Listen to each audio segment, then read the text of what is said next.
Pashtana Durrani, thank you so much for coming on the show to share your story. It's such a pleasure to have you on. Thank you for having me. Thank you so much for being so accommodating. Thank you. Yeah. No problem at all. Not a problem at all. I really, enjoyed reading your story. I've been following. I think the first time I saw you was, I think, on the BBC World Service during those awful, awful days of August 2021, and you were there, and you could see from, you would always try to obscure your position where you were. You talk about it in the book as well, which we'll talk about. But I saw you and I thought, how wonderful, how articulate, how confident. And in a sense, for me, that was the Afghanistan that produced people like Pashtana Durrani were being lost and being destroyed. And it just made it more and more painful, because I'd be sitting in the same spot doing my own media round. But of course, you were in the thick of it. So let's start with your story, as as far back as we can go, because reading the book, Last to Eat, Last to Learn, and it's out now from wherever you get your books from. But the story starts not just with your own self-confidence about what you want to achieve, but I want to talk about your grandmother, because for me, she was the main protagonist of starting Pashtana Durrani's journey to Yes. what she's become. Now, talk about Khan Bibi. I mean, Khan Bibi was a character that I have always drawn inspiration from. Like, people you look up to and women that you look up to that you have never met. For me, that definitely was Khan Bibi. And the reason I looked up to her was because she was somebody that I was connected to so immediately.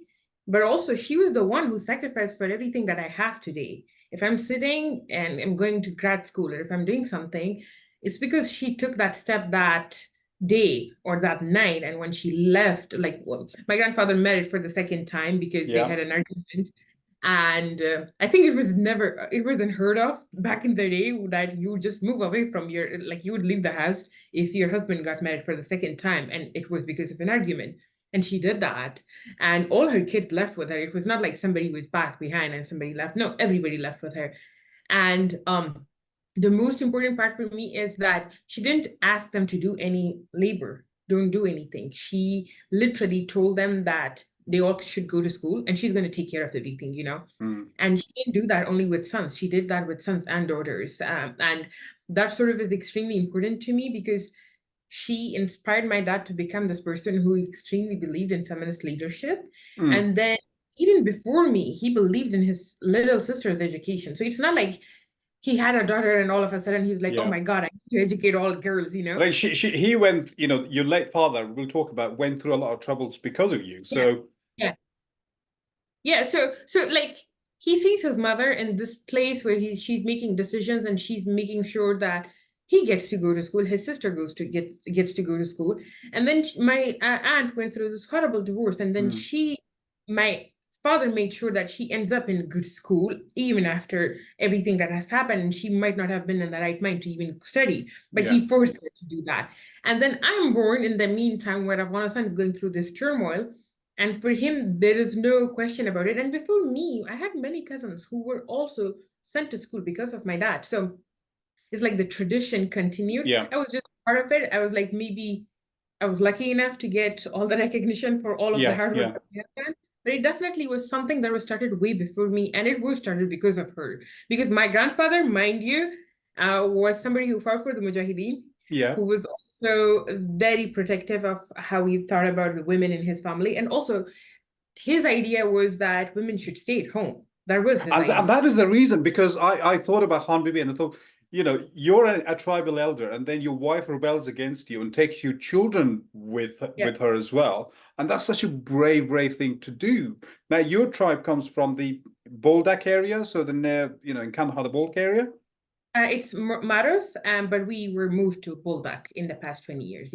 Yes, and then you were born in refugee camps in Quetta. Now, I'm quite familiar with Quetta because I lived there for 3 years before coming to the UK. you probably heard of Hazara Town. Yeah, Zartan Maria, but I was just going to say this, but I was like, let me complete. Yes, I live there, and uh, yeah, and so you create a beautiful image of your life in this, you know, tribally recognized important family where the daily lives of refugees continue. But of course, in that part of Pakistan, whether it's almost indistinguishable between what Kandahar would be to what Quetta would be for a lot of people from that part of the world. And so you're not having a lot of, in a sense, the troubles of being refugees in Iran, where you'd be harassed Yeah. and all that.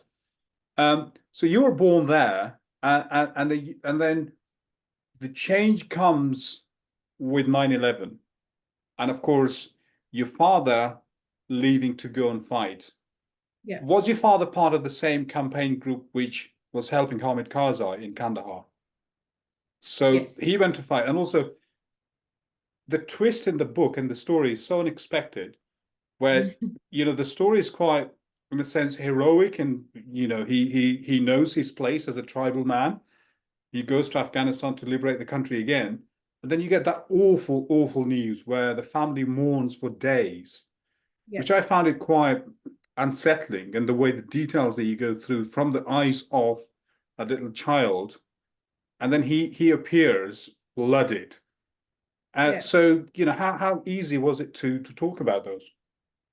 It was really hard. I think when I was talking about these things, like I was in a very mentally hurt place because the country was going through so much turmoil. And mind you, this book was written when I'm still in Afghanistan and I am believing that the Taliban are not going to come into power. Mm, So I'm in that head, mindset. And this is past 2020 when my father has passed away.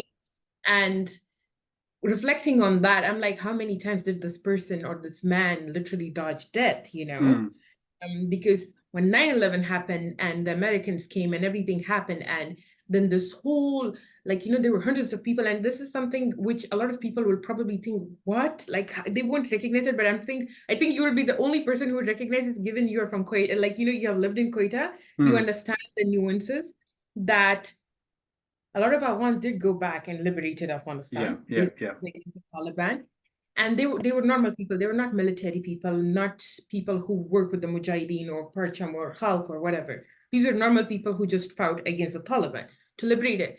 And then I remember for days where we didn't know that BBC had a list, and this list was this person died, this person died, this person died, and then my dad's name came that this Mhm. person also died. And then my mom's grandfather calls her and he says, "I just heard on the news that my father has died." And my I remember for days we were treating it as, oh, we will never get the body. Mm, It's something that is gone. So many people have died. And I remember I was talking to my mom the other day about the same incident, and she was telling me, she's like, and I haven't mentioned it so much. She was telling me that when people would die, they would mm. just bring bodies and leave it in Kuchlar and Yaro, Yeah, I yeah, don't yeah, yeah, yeah. remember, and those red mountains, and they would just leave bodies there. Nobody recognized who's Taliban, who's the person who's fighting against the Taliban. They would just leave bodies there for days. So like I didn't know that growing up, but I know it now, and I'm like, how horrifying it might have been, like to be my mom or to be my aunt. And for me, of course, I didn't understand the whole of it, but I understood that my father was missing, who was like the center of my world. So it was one of those first exposure towards death, but also towards Afghanistan and how war was so near home, like it was inside Mm. my home. So yeah, And how old were you then?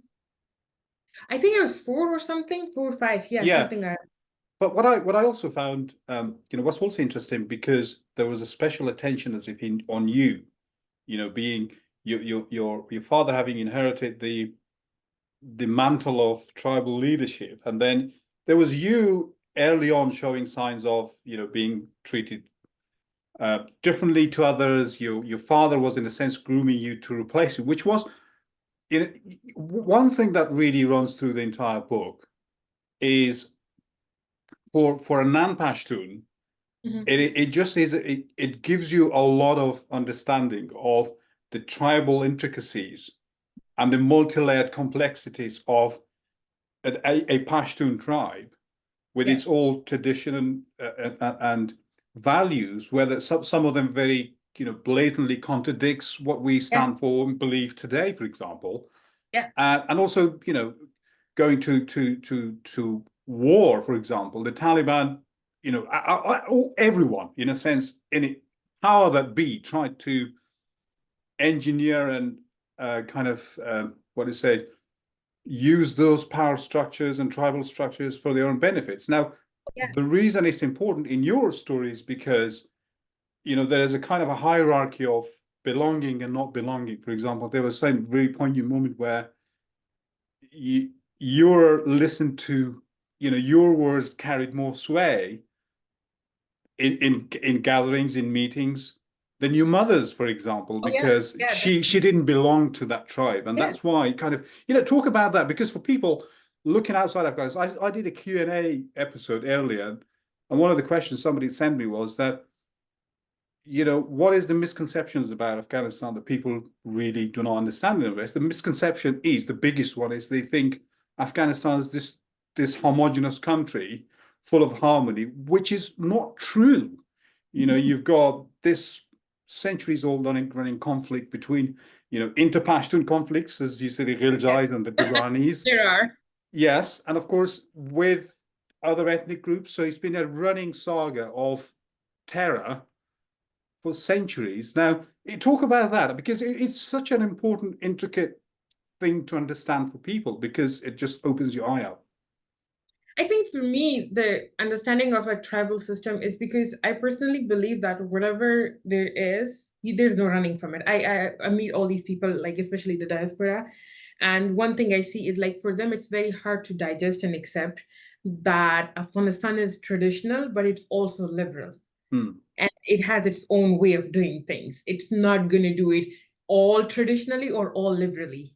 There is no that. There is like a fine line meeting between the two. And one thing I have recognized is we tend to either brush away all the differences, all the conflict, all of things, and we're like, oh, we are one homogeneous, happy country with harmony, and other people are doing bad to us. Or we tend to say, oh, we are the only problem. But the reality is it's both. We have inter-conflict and we have neighboring conflict. And then there are politics that's involved in it. And each ethnic group or ethnicity is used in that way. And the reality is, I'm not going to name the Taliban tribe, but I'm going to name my own. The Barakzai tribe was used for the past 2 decades by the leaders and by the back in the day, the political powers to be enlisted in the military, to be enlisted in police. And they were seen as the torchbearers for liberating the country, or at least the south of Afghanistan. And now that everybody is abandoned, I was talking to my uncle the other day, who was a general in the military. He's telling me, he was like, in Pashto we say "bat," and he was like, the world made us fight with people who are our neighbors, like like somebody near their house or in front of their house, because they believed in different things. And now, after 20 years that we have given so many martyrs, so many people, hey, this bad is just standing for me. I'm the only one who's like, in front of it. There's nobody else to stand in front of that. Because one thing in Afghanistan is, if you murder someone, that is a conflict, and you have to that will be a centuries-old conflict running, especially in the south. Yeah, so for him, he was like, if we did this just to protect our country because it was national interest, right? Now, where does the national interest stand? Because today, Afghanistan is a completely different story. Today, my uncle is probably a person of, interest, because he worked against the current regime or whatsoever.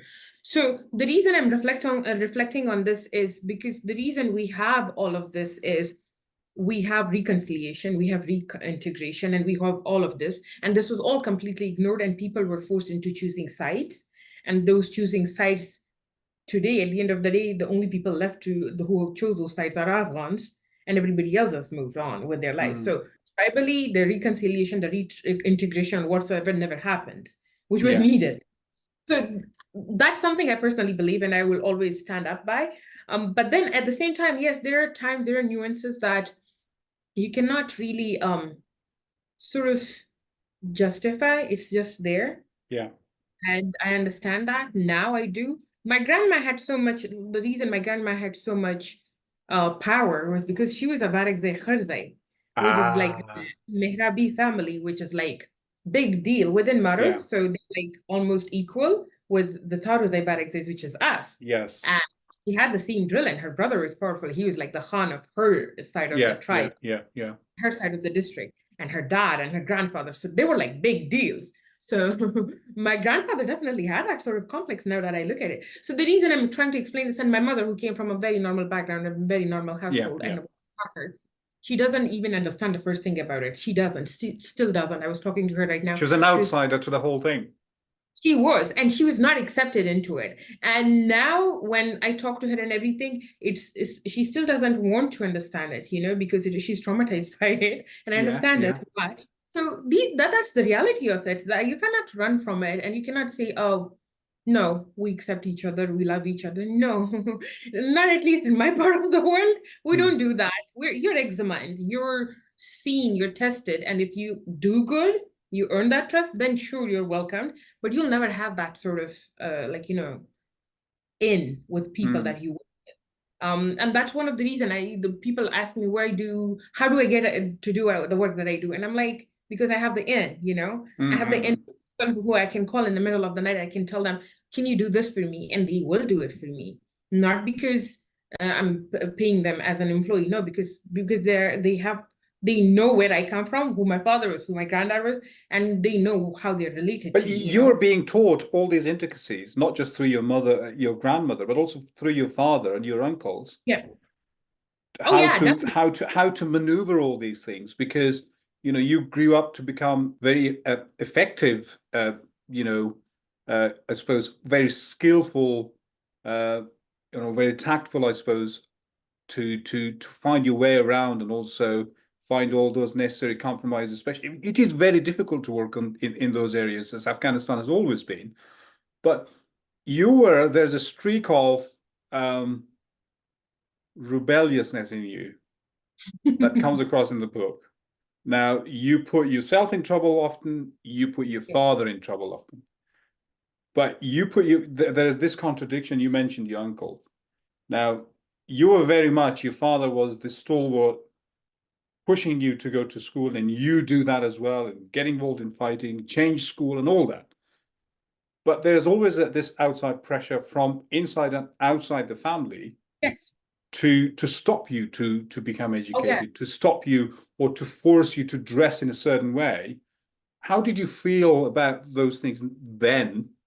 How would it manifest itself to you as a person, as a child growing up, rather than just to your father standing there?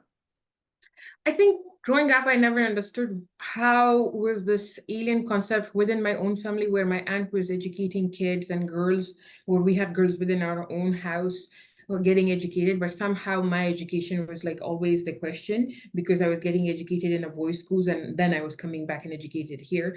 So it was normal. I couldn't understand that concept, and for them, the concept was honor, and they were like, "Oh, you're gonna bring us bad name. You're gonna run away with a boy or something." Yeah. And then I think I was in grade 10 when my dad sent me to boarding school, and my uncle was still telling him, "Oh, she's gonna bring us bad name. What if she brings us bad name?" My dad was like, "She's gonna run away with a guy. Let her. Let her." Because at that point he was just so exhausted with telling them that it's a right, or it's a religious right, or it's something that we have done for centuries. He's like, "You know what? She's gonna run away. If she's gonna do it, she's gonna do it from home too. So let her be." And that stopped She'd my given uncle. up. She'd given up. He'd given up on you. He, he He'd had, given had. up. And the funny thing is, let me tell you something. Funny thing is, all their daughters go to school now just because of me. Hmm. Different countries. My uncle is in No, there Iran. are many girls in Afghanistan who've been to school because of you. So it's not only your uncle's daughters. No, but like that started at home. So like this is me in grade 10 and 11. I'm not even like, being rebellious on that end. I'm still like being shy and all nice and coy about it. But even then, like when my dad took that step, and when he was spending all this money, everybody was like, "Oh, okay." And then later on, when I came back, like with all my honor, everybody's like, "Oh, she didn't bring us bad name. We can trust our daughters. Let's send them to school and stuff." So that sort of thing that changed. Although my father had never been out of Afghanistan and Pakistan and Iran, Mm-hmm. was the only place he had been around. And then my uncles had been around the whole world. They were Canadian citizens, right? So do you understand the thing? It's not, Yeah, I mean, there's an episode in Kandahar where, he's come from Canada, but yeah, yeah, lecturing your father and also mistreating you in a sense to say yeah. why you're, going to school or why you're dressing certain ways. I just didn't understand that. So that's like the sort of thing. Now that I've grown up, I understand. I think he was like literally scared, and he still is. I think he was scared of the fact that I was going to be like his mother in a way. Like I was Mm. going to challenge his nuances of misogyny and patriarchy. And I don't shy away from calling them out on that publicly because you have to challenge it on that way. So for him, he was a parliamentarian. He ran for in the first term for parliament. He won. And what was his And name? I cannot name him. Really? I don't want to name him. My Okay. mom is gonna hit me with Okay. chocolates. But Okay. at the end of the day, he ran for parliament. He won from parliament. He was a Canadian citizen. Salman Khalilzad was supporting him and everything. And this is the guy with this mentality. Yeah. Although kids are Yeah. in Yeah. Canada, Yeah. getting everything done. The reason I'm saying this is the same was with Taliban. The same was with any person who wants to stop girls from going to school is because they're afraid of their power. That's it. That's all I can see because they can see that they're going to be someone who's going to change or challenge the way they think, and that's literally something that hits home because I saw it growing up with my cousins and my uncles, and I still see it. So yeah. Yeah. You made a brave choice. You'd gained a scholarship in Oxford, which had you accepted it or gone through with it, your entire life's journey would have been different. But you didn't accept it, went against the wishes of your mother and your father, and then went to Kandahar to sit this entry test for Kabul University, right? American University. American University in Kabul. Now, you were in Kandahar, so there's a lot of, the readers should read and they'll find it fascinating, Kandahar and the girl who's come from Quetta. Um, but when you went to Kabul, even before that, so you'd become this actively engaged, involved, trying to find ways, brimming with ideas. But in many ways, you were quite fragile when you got into Kabul, and you really struggled with life in Kabul as if an outsider had entered a city that was alien to her. And what was it? I think, and if you would have ended up, I don't know if you ended up back in Afghanistan and Kabul back in the same timeline that I did or not. I think for people like us, because I was a teenager and now I think about it and I was like, oh my God, people were horrible to this teenager. Back in the day, I would think, it's okay, everybody goes through it. Now I'm like, why? Why do everyone has to prove their loyalty, in that way, in that certain way? So for me, I get into this preparatory program that is going to make me end up in Oxford. So it's like Yeah, an yeah. Oxford preparatory program. And I tell my mom I'm not going to do it, and nobody's happy about it. My father tries to understand it, but he thinks after a year or something, I'm going to go back to normal and just accept it and go move on with it. I think that was understanding. But I take this active choice. I enter this test. I pass it. A test is passed with flying colors. I end up in Kabul even before that, like before the test. The test is done, and after that, there's some internship that is given to me, and I end up in Kabul. And when I go to Kabul, I'm constantly asked for my accent. I'm constantly asked for the way I dress up, the way where I come from. Even if it's Kandahar, it's seen as like No, it's not. like It's not Afghanistan. yeah, Like, that it's conception of not a cool. Afghanistan. Yeah, it's like whatever. Like you guys are conservative or whatever, Yeah. And then even apart from that, when you tell them you are a returning refugee, then all of a sudden you're like, you are a ISI spy or something, a 17-year-old as if they can be a spy. But so that's the concept. Like the minute they see you that you're different. But I think now that I reflect on it, I was like, because I was young, I was challenging every idea. I didn't hold any other passport and sort of still understood the nuances of Afghanistan better than they did. So that's why I was put onto this testing screen, like, oh, you may have all of this figured out, but you're still this person, you know, you still are coming from Afghanistan, from Quetta, and you cannot be trusted enough, or you're a spy. And I was like, okay, 17-year-old spy, thank you so much. But like those are the sort of thing that's where I saw this, like even in my own country, it was still discriminated. Like in high school, when I was discriminated in Quetta, I would understand why, because I wore a scarf, because my father came to school in turban and would talk to my teachers in Pashto. Yeah. Different story. But when you end up in your own country with your own people, and when they do that to you, that's horrifying. But one thing I realized was it was not my own people. It was people who were also part of, who were not fully from Afghanistan. They came from other countries. They were part of one. And they sort of projected those ideas onto me. And it did affect me a lot. And it did sort of put me through this hard time in my life.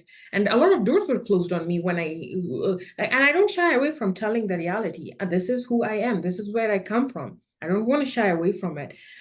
People tend to erase that. Yeah, so one of the things I kind of on purpose I talk about often is, you know, the mental health impact of growing up in a conflict zone. And I was really, I mean, I often talk about mental health, and I was really pleased and you know, really admired your bravery to write about it in the manner that you had done, and the physical impact and the psychological impact of your life in Kabul, and also your being socially engaged and active, you know, girl from Kandahar who happened to be born in a refugee camp in Quetta, and then in Kabul, she's trying to change Afghanistan with so much hope and idealism, but also, you know, very vulnerable.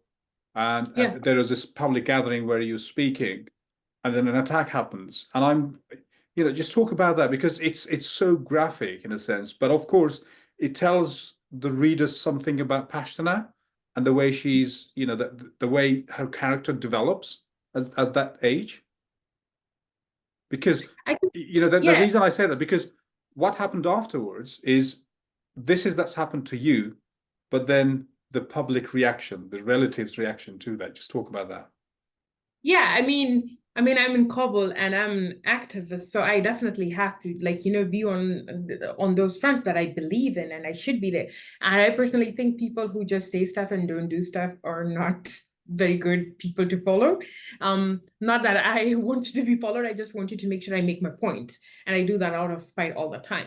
So I wanted to. So I was invited to this place, this gathering where they had been protesting for quite some time, and they wanted a woman to talk, and no other woman was like invited yet. So they're like, you should be the first young girl or woman or whatever to talk. And I get there, and they're like, you should go first. And I'm like, maybe out of respect, because like, you know, we all are taught the same thing. And I was like, maybe out of respect, professor should go first and I should go second, because he's you know, older. And as he's speaking and we're looking at him, the attack happens, and the bomb went off. And then I think there was some fighting or not, but there was something that happened. And the guy in front of me was videoing, picturing, like is picturing me.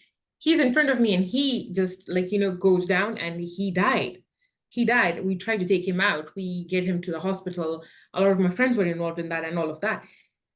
One thing I learned from that was like, okay, like this is real.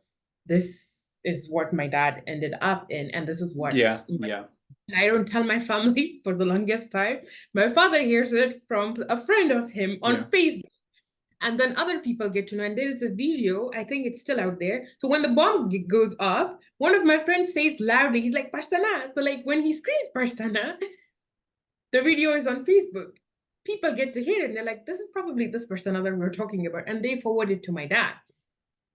And then my cousins and my dad, and like, I think my dad was pretty fine with it after he heard, but my mom and my family, and especially my cousins, for my mom, she was worried about my safety. For my cousins, they didn't see the fact that I was trying to save someone. They didn't see the fact that I was the first person to be invited to that.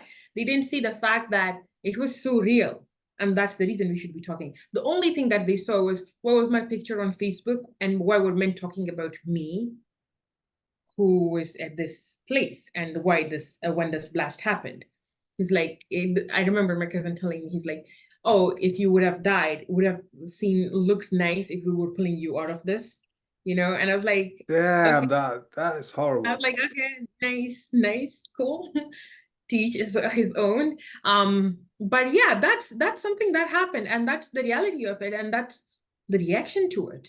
You're not applauded for things like this. I remember there was there's a video of me where I'm protesting against Pakistan, and I'm saying stuff, and it's on video, and I'm saying it in English, and the video was circulated in these groups, the tribal groups of Maruf and Barakzai, Yeah, yeah, and yeah, it ended up with my dad and my uncles, like, all these his yeah, cousins calling him, and they're like on phone and telling him, and they're like, oh, she's like, she's talking in front of so many people and she's wearing lipstick, and I'm like, this is your priority? Like, are you kidding me? Like, yeah. are you serious? But like, that's like, they don't see the fact that you are someone who's protesting or somebody who's doing this. But I also don't want to minimize the reality. So there's one of my dad's good friend. He's also a Barakzai, and he lives in Buldak, Spin Buldak. Yeah, yeah, And he called my dad after the protest, the second protest video was circulated, and everybody was blaming me for bringing the bad name. And he called my dad, and he's talking to my dad, and my dad is like, yeah, she did this, she always gets into trouble and people are hitting on her again. And then he's like, so what? Good for her. I mm, wish we had done that when we were young. Good for her if she's doing it. We fought so much for the past 2 decades. So many people have been martyred. Good for her if she's doing something. At least some of us should be brave enough to talk about this. Some of us should be recognized in Kabul for this. hmm. And so I don't really want to minimize Yeah, yeah. men who have never been to school, who was in Buldak, but he believed in what I did, because he saw me going through all of that. And then there were men who were in Kabul who were educators, and Hmm. that's what they said. They were like, would it look nice if we were pulling you out of the rubble? So, you Now, see the I difference. understand those, in 1999, I spent 6 months so we were Mhm. being in Hazarajat, for example. I was born in Hazarajat, Yeah, so we were being persecuted. So I was held captive by the Taliban, then freed, and then I fled. And in Helmand, in Garamsey, there's a small number of Hazara families there, which yeah, were given land by, I think at the time, Daud Khan. So yeah. one of my uncles was among the group of Hazaras, 25 families. Now, in Hazarajat, for example, in Jowhari, we had schools in 97, 98, and we went to school. But what I found so painful in a sense, looking back, in Garamsey, for example, I mean, we were playing, I was learning Pashto, 6 months there, working on a farm, playing with Pashtun kids. And I remember this Abdul, there was this tall Pashtun man who was a friend of my uncle, and he would come and he spoke Farsi fluently. And Mhm. the fact that I could read and write was fascinating to him, and he was at pains to remind me that I'd been lucky that I'd been able to go to school. But the whole concept and reading the book, I could imagine you going through these villages to help the girls, but the concepts of schools for boys didn't exist in those Oh villages. yeah, Now, I know. and it I was know. painful. I mean, this Abdul Hakim, I incidentally, I think it was 2018 or something. I saw a picture of him on New York Times standing there, and he was labeled as a Taliban commander. I don't understand. I don't know. He was not. By then, at the time he wasn't. He had he had two sons. That the reason I'm telling the story. He had two sons. So, and he was encouraging me to teach them, uh, to teach them Farsi. And I was, I was doing my best. They were showing no interest, but because they had a massive amount of land and they had Yeah. this small, Honda motorbikes, Mhm. instead of me teaching them how to read and write, because They would we make couldn't understand each other, they taught me how to ride their bicycle, and we spent all day, riding along. And now I look back, that generation, what happened to them? It's painful to look at. And reading your book, you did a great amount of good for girls. You found there's you really very you found a space where you could be helpful, and you managed to do that very, creatively. But what happened to those boys? So, That's you should talk the point. about the environment that you found. Learn. That's So, tell us the story of Learn. That's a good point. That's a very good point. I'm glad that you brought that up. And I also think that we tend to forget about the men of Afghanistan, the young boys of Afghanistan who ended up becoming the Taliban leaders or the tribal leaders or the country leaders, or even just normal people who held those beliefs, like my uncles. The reason when I went to Afghanistan the first time, so I talk about this, I crossed Chaman border, I go to Springbold back, I stay with my family. The plan was never to stay there, but for some reason we stayed. And Springbold back, this village is called Marufian Kale. And my uncle, my dad's cousin, he lives there. And my dad is like, let's spend the night with them. Just like, let's not go to the city yet. And we go there and we end up talking to this girl, and I'm talking to her, and uh and it's like one of those nights where everything is normal. Like you see a good house, just like our house back home. You see my uncle who's wearing the same turban that my dad does. You see them talking about grapes and pomegranates, normal family business, and raisins. So you understand, okay, everything is fine. But then the one thing that I was exposed to is when I talked to her, my cousin Durrana, and I talked to her, and her home name is Mazara, which I don't talk about much. So when Mazara comes and we talk about all of this. So she tells me she's because I have this laptop with me, and I don't know if others will understand this, but I think this podcast, people listening to this might understand. I have a laptop with me, and I have a ticket for like Kabul, and I'm going to this UN meet President Karzai, and so, and my dad is bringing me from Quetta to do this, like imagine that. So, and it's so alien to her. It's so alien to her. Not that her brother was not a nice man. He was a great man. He is a great man. She's a midwife now. So she looks at me and she's like, you know what? And she comes to me and she talks to me later on after everything happens. And we talk and we connect. And the first thing we connect on is education. Because that was one thing common between us after our tribe or elders or our family. And she tells me, she's like, I really want to be like you. And I'm like, why does she want to be like me? Like, I'm nothing special. Like, I'm just going to a random conference in a random country. And it's nothing special. And then she tells me how she learns. And she learns from her nephew, who comes every Thursdays and Fridays and teaches her all of that. And the page is still up on my Instagram. And it says, like, I want the government to open schools in our part of the world, or like, the district. And mind you, the Marufian Kali was founded because all these families, the 400 families, gave their sons to enlisted in police and military. And either someone died and their families were being surveilled, so they had to leave, or their family members were actively part of military and police. So these people had to move to this place because Maruf was held hostage by the Taliban for 2 decades. So she is part of this village. There's no active war. Yes, there's no development, but the roads are fine. Water is running. People are doing business. Spin Boltec is like the most booming business economy. Yeah. But the only I've thing crossed missing that is, border. I've been there. oh yeah, it's a big deal. Like it's like all the FXs control all the money. I crossed that border with a kilogram of opium on my bag, in my bag. What were you doing with the whole? Yeah. It's a long I story, but I know. crossed that border. I was smuggled it because at that time in 1999, day before Wow. Christmas, 1999, I was smuggled. So I remember exactly how much it cost, 400 rupees, because at that time, Pashtuns could go without any visas or passport. Yeah. They could cross Yeah. easily. But the Hazaras, we had to pay to get me, and there was another man who was accompanying me, smuggled to Pakistan. So I had a kilogram of opium in my Oh my bag. God. And when we got to, what was that? And when we got to, Someone? no, we got to Chaman, and then from there we got to, what is that main station in Quetta?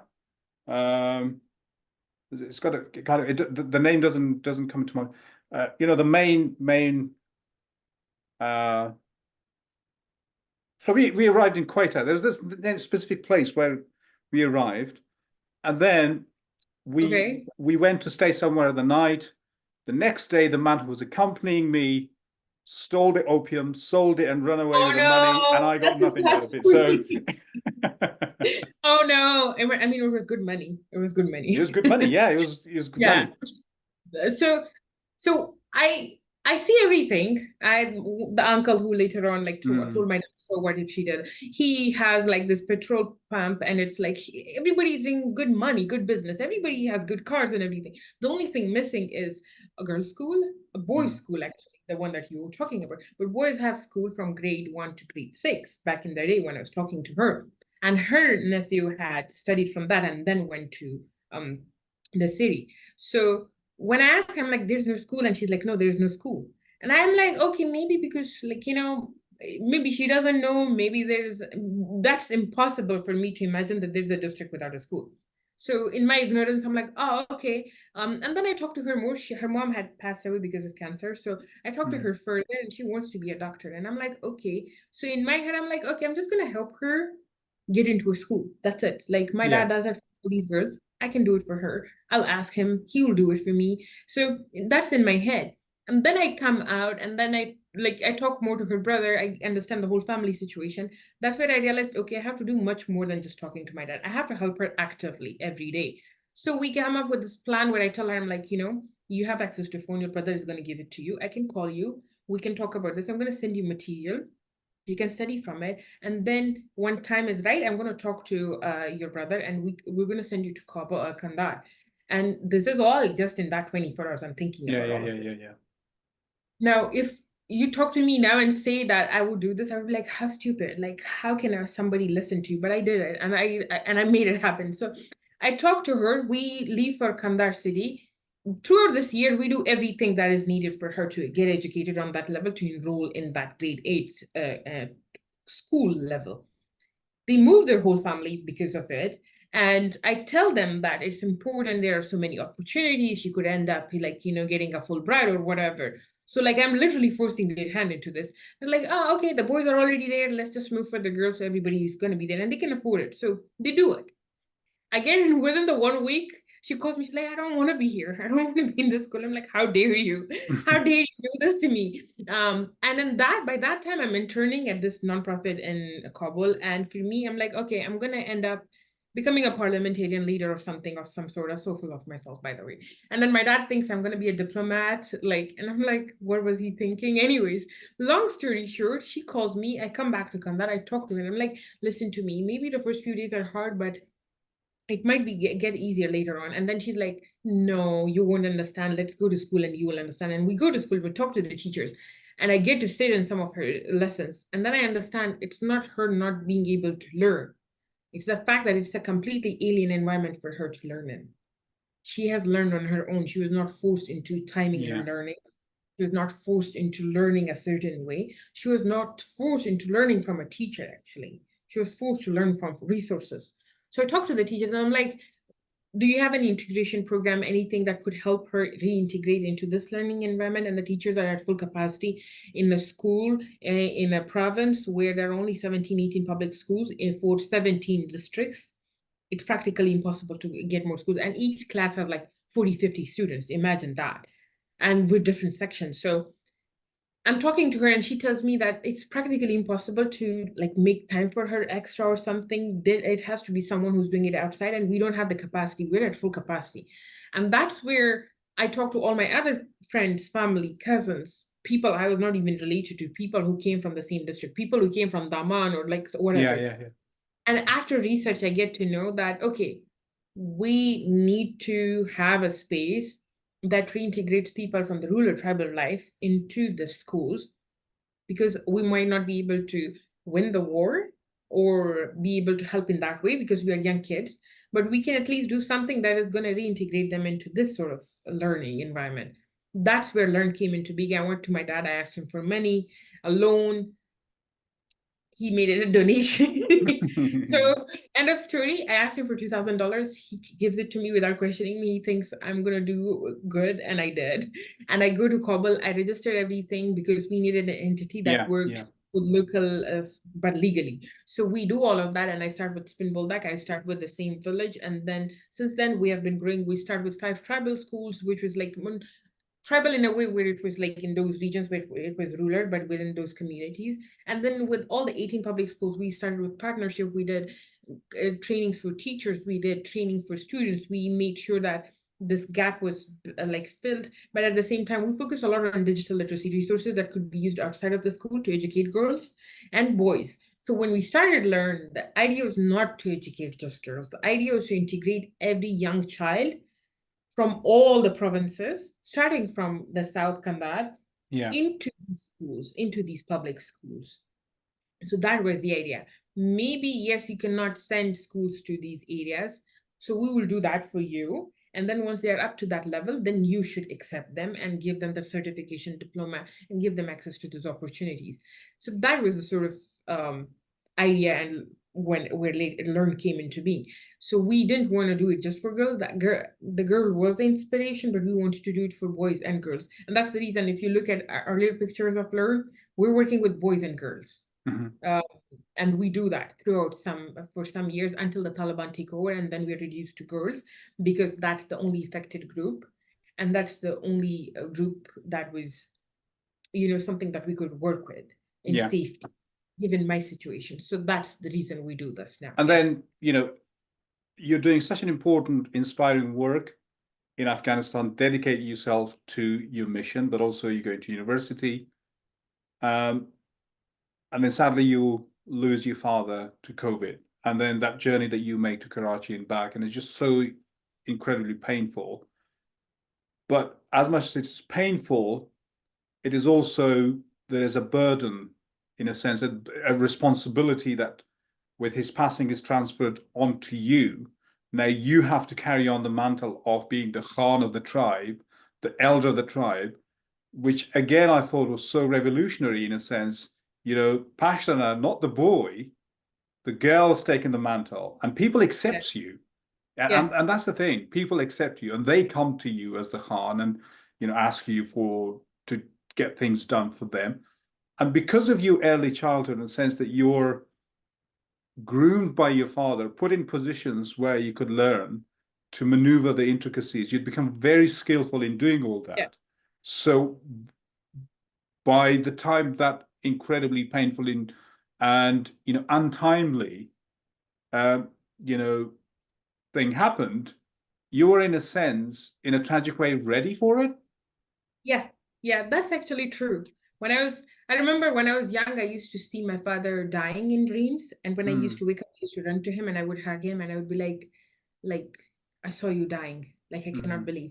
And then when I was in school, I was like, what if I'm 40 and my dad is dying? What am I gonna do? And then my dad would be like, every time he would put me in a place where I was uncomfortable, I would hate it. Like he would put me around my uncles that I didn't normally like, and he would like argue with them. Like he would play devil's advocate and he would be like, okay, how would you defend this, against them or something like that? And I would hate it. And then later on, he would be like, because you need it. Someday I'm not going to be around here and you might have to take it, the torch from me. And Pashtun is not ready, my brother. So you might be the someone who is like, the person who takes over. So just be ready for this. And he did all of that. I didn't hide my face from most of his friends, cousins, not most, anyone. I was the first one who was followed openly on social media in that space, Marif or Boldak or even Koita, where a lot of our tribe migrated. I talked openly to people who were crossing us through the border because both sides were Barakzais who would cross us through it. I would talk to them. I would talk openly to them. I would talk to them about business, about opportunities, about politics of it. We would make fun of politicians. And this is all men who were like 60, 70. All who have never been to school, all who grew up in the space, lived here, saw the Soviets, saw the Americans, saw the Taliban, saw everything. So it was not something new to them.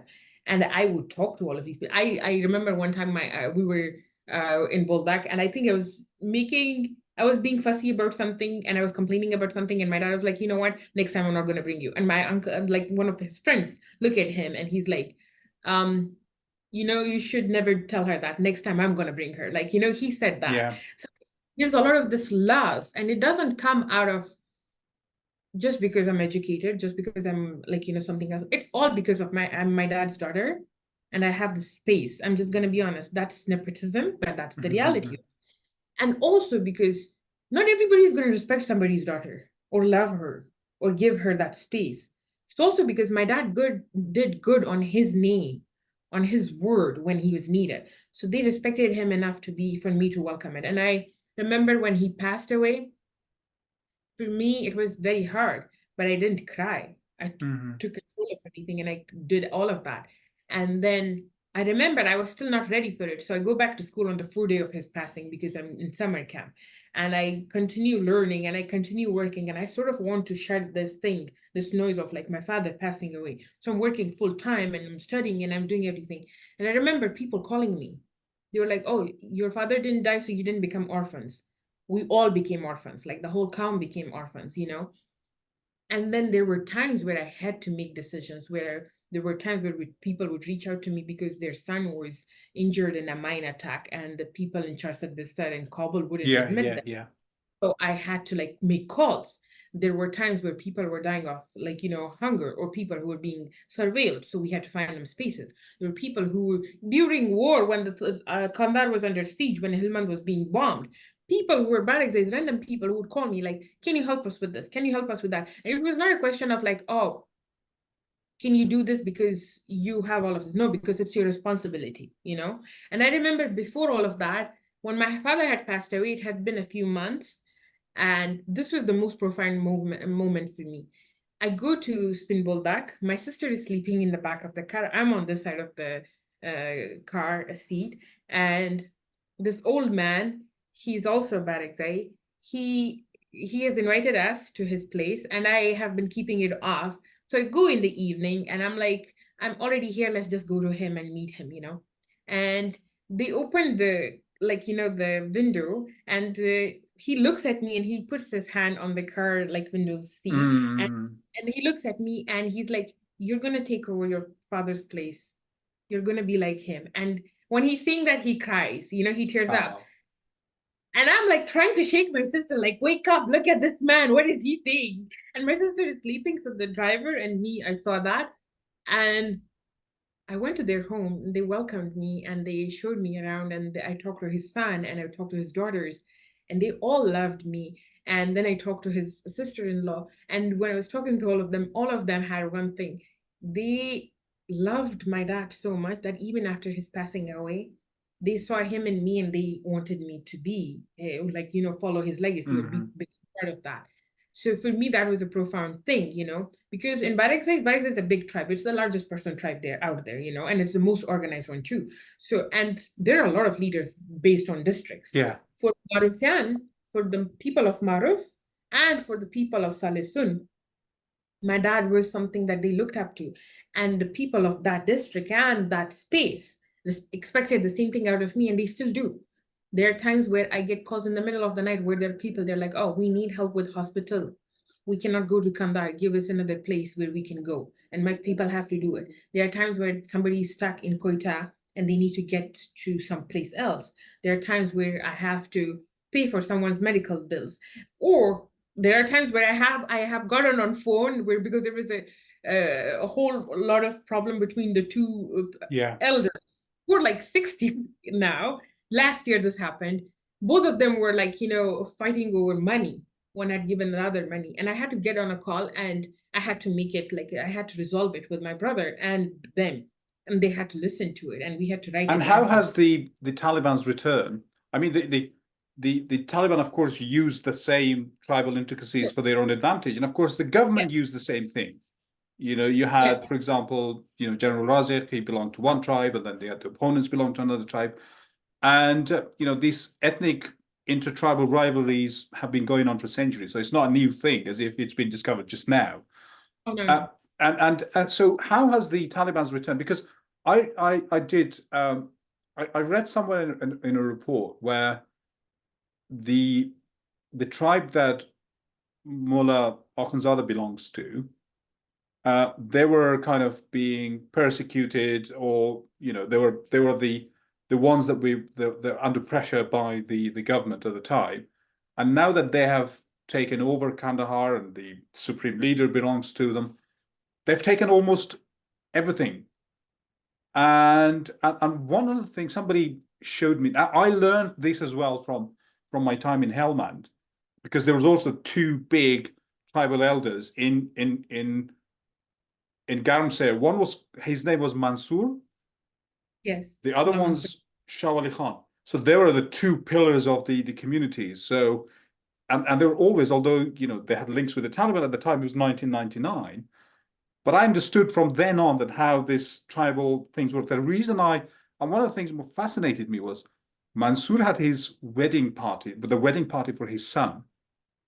And now the Shah Ali Khan belonged to the opposing side, the competitor, I suppose. And there was his wedding, and also my uncle was very well connected to both of them. We were invited to this wedding, and then this Shah Ali Khan arrives with this massive entourage of Yeah, people. that's They're normal. all That's the kind of normal. landowners, but to show how powerful he was, just to Yeah. show Yeah. off, there was a kind of a deed. You know, there's this big circle where, you know, families, relatives brings to, you know, their gifts for Yeah. the bride and groom. And he brought about 7, 8 tractors and camels and all that. As you said, what? And Yeah. then my We do. uncle was explaining to me that next time, you know, when it's Mansour's turn, he's got to Yeah. double it. So these are Yeah. kind of, you know, intertribal politics, which the West never understood. But how has the, you know, that Mullah Hibatullah and his, you know, the people around him has affected the, you know, intertribal balance in southern Afghanistan? Of course, how is your tribe been affected by it? So to your point with the camels and the tractors and everything, it's so vital that especially when it comes to the south of Afghanistan, it's done a little differently than what I witnessed in Kabul.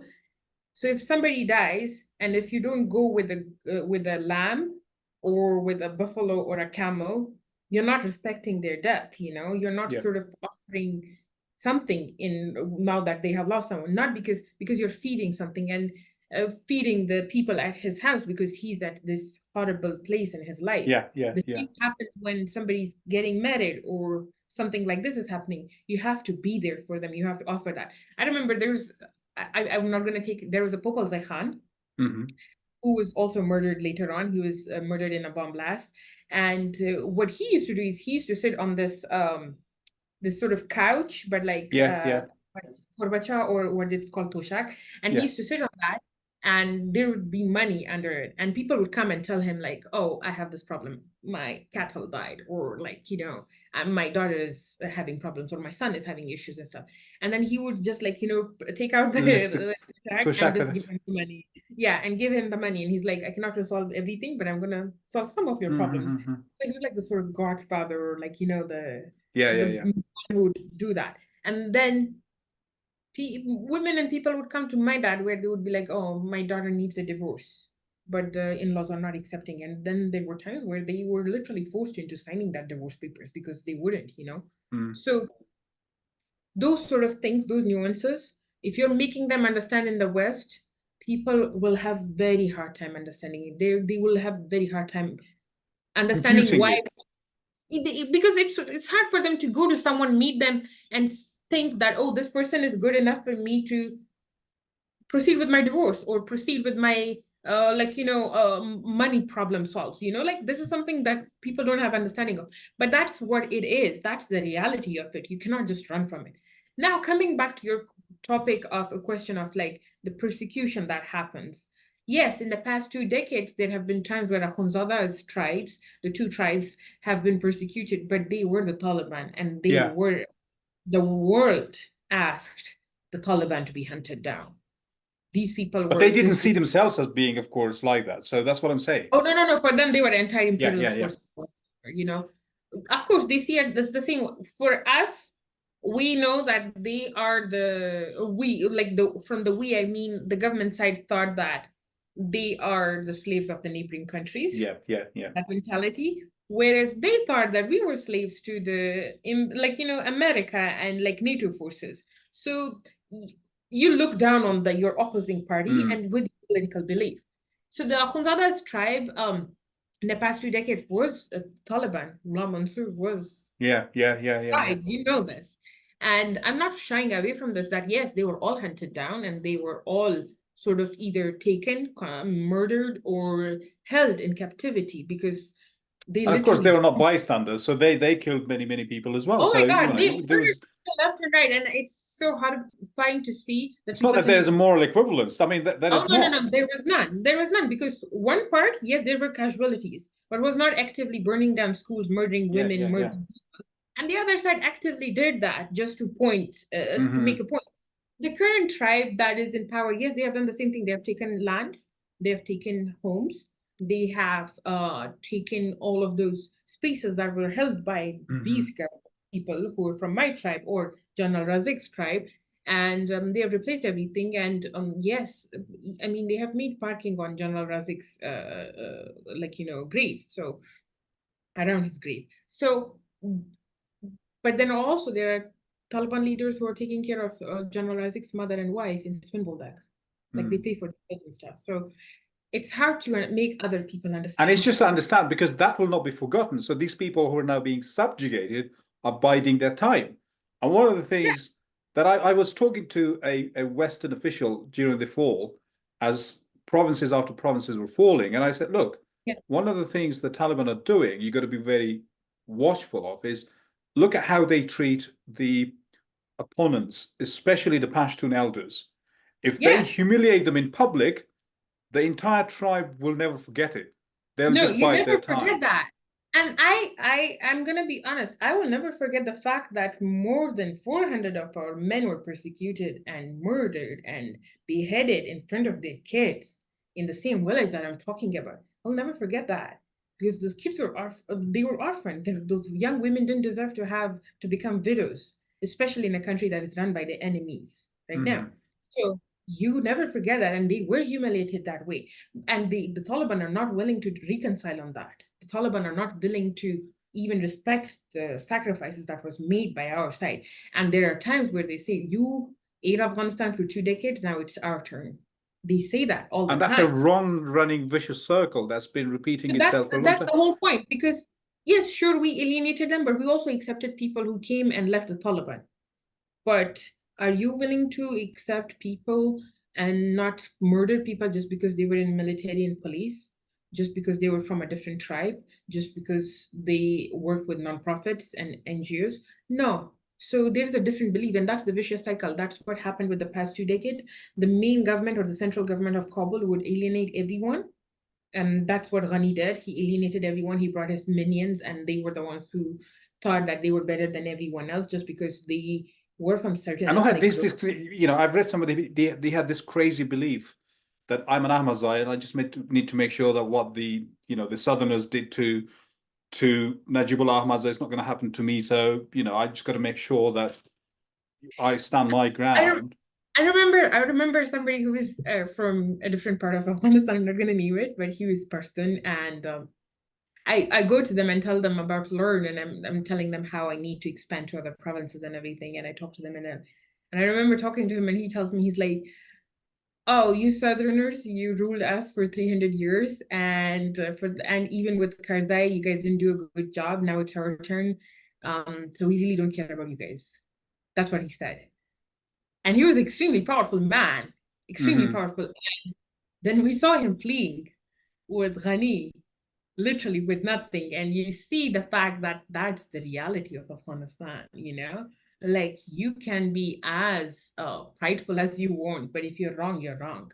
People are not going to forgive you. And you have been incredibly. I mean, I really we could talk all day, and I'm not going to hold you for all day. It's so insightful.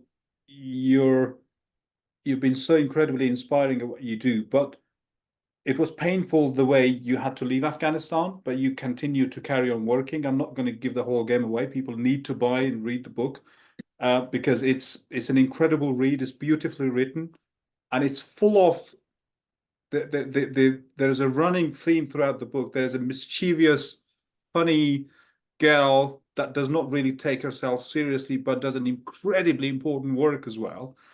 But I found, you leaving Afghanistan is incredibly painful, and also leaving your family and going through all the painful episodes.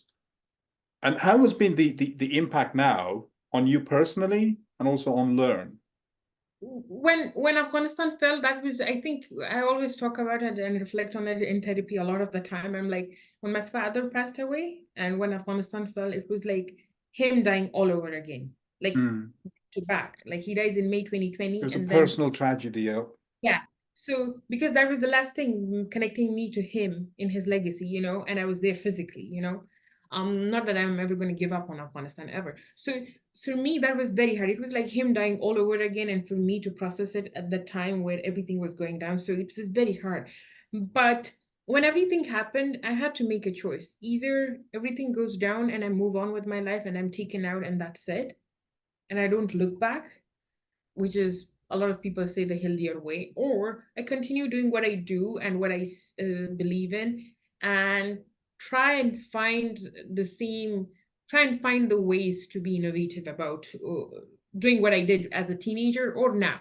So when I was leaving Afghanistan, the first thing I promised myself was like, I'm not going to give up on Learn. So we started the secret school in the first a month of Taliban, like, you know, coming into power, and it was on a girl child day. And we started with 100 girls, and we started in Kandahar. The point was not to prove it that I was such a kid who did everything or such a person who did all of this. The point was to make sure to remind the world and history that you might have given up on Afghanistan and you might have told the world that Afghans are not willing to fight for themselves. But there are people who are going to always fight for it, fight for Afghanistan and the Afghanistan that they believe in. And that was the Afghanistan where the girls and the teachers showed up and did everything. I might have enabled it because I had resources, but it was all people from Afghanistan, girls from Afghanistan, Kandahar, whose parents knew where their daughters were going. So 100 girls, 200 parents, you know, 10 teachers, 20 parents. All of them knew what their daughters were doing, and all of them knew it was in secret and still believed in it. And 3 years, 2.5 years later now, we still have schools in Kandahar, Helmand, and Bamiyan. Or we have graduates in Takhar. We are hoping to expand to Daikundi. We are hoping to expand to Kabul. We are hoping to expand to all 34 provinces of Afghanistan. And the goal is to ensure that in 2020, by 2025, we have presence and footprint in all 34 provinces.